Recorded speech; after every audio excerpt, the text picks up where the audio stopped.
ආයුබෝවන්. අද නොදුටු මානයෙන් අපි ගමන් කරන්නේ කාලය හරහා අනාගතයටයි.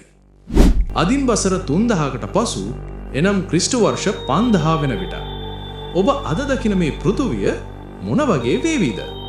මනුෂ්‍ය වර්ගයා තවමත් පෘථුවියේ ජීවත් වේවිද? නැතිනම් අපිත් ඩයිනෝසරයන් මෙන් වඳ වී ගිය තවත් එක් ජීවී කොට්ටාසයක් පමණක් වේවිද? රැඳෙන්න අපිත් එක්ක අවසාන තත්පරයේ දෙක්ම වසර 3000කට පසු ලෝකයේ ඒ නොපෙනෙන මානය දැනගන්න. ඔප නොදුටු විශ්වයේ අභිරහස් ගවේෂණය කරමු.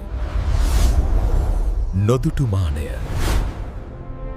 විද්‍යාඥයන් පවසන පරිදි වසර 3000ක් යන තාක්ෂණයේ මහා පිම්මක්. ඒ කාලය වන විට මිනිසා සහ යන්ත්‍රය අතර වෙනසක් නොතිබෙන්නට පුරුවන්. ට්‍රාන්ස්හියුමනිසම් හෙවත් මිනිස් මොලය පරිගණක සමග සම්බන්ධ කිරීම හරහා මිනිසා අතිශය බුද්ධිමත් ජීවියෙකු බවට පත්වනු ඇත. සමහර විට අප අද දකින ස්මාර්ට්ෆෝන් වෙනුවට සංනිවේදනය සිදුවන්නේ සිතුවිලි හරහා ටෙලිපැති පමණක් වන්නටත් පුළුවන්.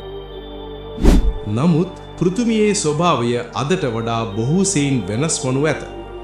ගෝලීය උණුසුම නිසා අයිස් කඳු දියවී අද අප දකින ලෝකයේ බොහෝ වෙරළබඩ නගර පෘථිවී සිතියමෙන් මැකී යනු ඇත.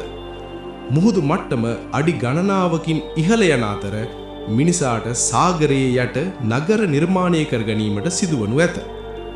දේශගුණික විපර්යාස නිසා ලෝකයේ සිතියම සම්පූර්ණයෙන්ම අලුතින් ඇඳීමට වසර 3000කදී සිදුවනු නොඅනුමානයි.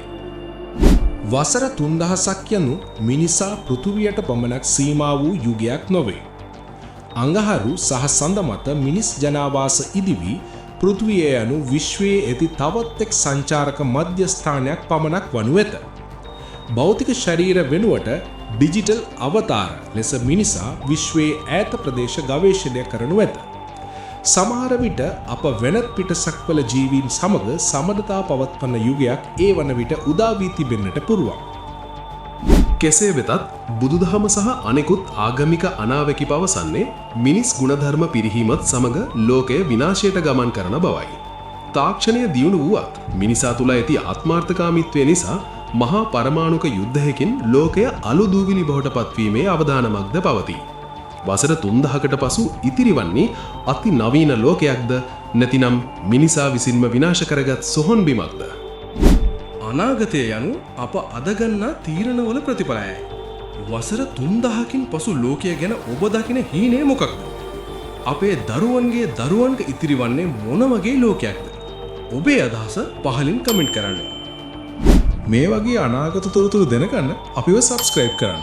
අපි තවත් වීඩියෝකින් හමු වෙමු. ඔබ සැමට ජයග්‍රහී දවසක්.